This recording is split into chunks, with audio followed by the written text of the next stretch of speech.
Panibagong additional rules nga ngayon ang usapan dito sa PBA League, ang 4-point rules. Hindi lang ito bagong rules dahil malaking pagbabago rin ito. Hindi lang sa mga players kundi sa buong liga. Marami ang nagulat sa nilabas nga na to ng commissioners ng PBA. Ano nga kaya ang magiging resulta ng 4-point rules na to ngayon sa PBA League? Ano nga kaya ang mga good or maybe bad outcomes ng rules na to ngayon sa PBA League na ini-implement nila para sa parating na season na to? Tara't pag-usapan natin yan. Ang dami pang problema ng local league natin na PBA kung iisipin nga ngayon nga maraming ginulat sa isang high risk rules na to na gagawin nila sa buong liga.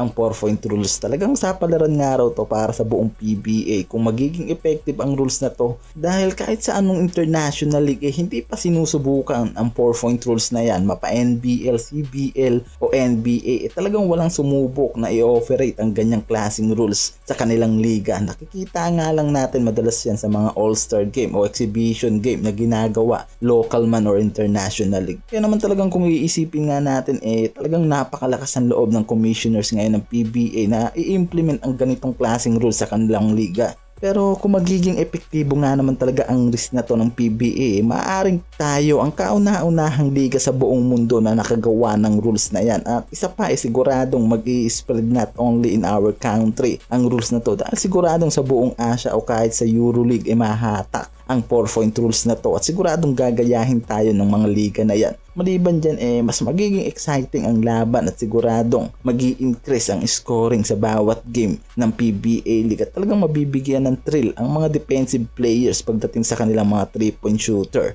opponent teams. Kaya naman talagang magandang outcome rin sa liga ang 4-point rules na to. Malaking adjustment nga lang para sa PBA League ang mangyayari na to, lalo na sa mga players and coaching staff, dahil malaking difference ang rules na to sa nakasanayan nilang 3-point rules. Very exciting pero maraming speculation na hindi nga ito magiging epektibo, pero siguradong malaking hatak ang magagawa ng PBA sa audience sa oras na maging epektibo ang rules na to, at baka ito pangaraw ang magligtas sa malaking problema ngayon na kinakaharap ng PBA League. Kaya malaking sugal ang pag-operate ng 4-point rules na to sa PBA League. Sa kabilang banda, kung may mga good outcome, siguradong may bad effects naman kung hindi magiging matagumpay nga raw ang 4-point rules na to na gagawin ng PBA sa parating na season. Simple lang, dahil ngayon pa nga lang marami nang bumabatiko sa ginagawang rules na to ng commissioners, lalo na kung magiging pointless ang 4-point rules na to na susubukan sa parating na Governors Cup. At di lang yan, dahil siguradong isang buong season dadagsain ng mga bashers ang PBA League at siguradong malaking pagbagsak nga raw ang mangyayari dyan sa liga na yan kung hindi nga magiging epektibo ang 4-point rules na to na gagawin nila. Ngayon pa nga lang talaga nga naman na marami ng mga spekulasyon na naglalabasan na maaaring hindi nga ito maging epektibo para sa liga na to, dahil kung iisipin nga naman talaga kahit sa mga international league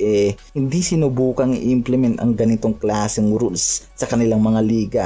At ngayon nga ang PBA sumubok sa walang kasiguraduhang 4-point rules na to sa liga ng PBA. Kaya naman ngayon pa lang marami na ang nag-aabang at syempre exciting sa mangyayari at kung ano nga ba ang magiging kakahinatnan ng ganitong klaseng rules sa isang liga. So alam naman natin na talaga nga naman na pinag-isipan din yan ng matindi ng mga commissioners, at alam natin na hindi naman sila magre-risk sa ganyang klaseng rules kung hindi nga ito magiging epektibo. Kaya naman ngayon talaga nga naman na inaabangan na ang pag-uumpisa ng PBA League dahil sa 4-point rules na yan. Malay naman natin, di ba? Kaya naman talagang abangan na lang natin ang magiging kahihinatnan ng ganitong klaseng rules sa isang liga at susubukan ngayon yan sa parating na PBA League.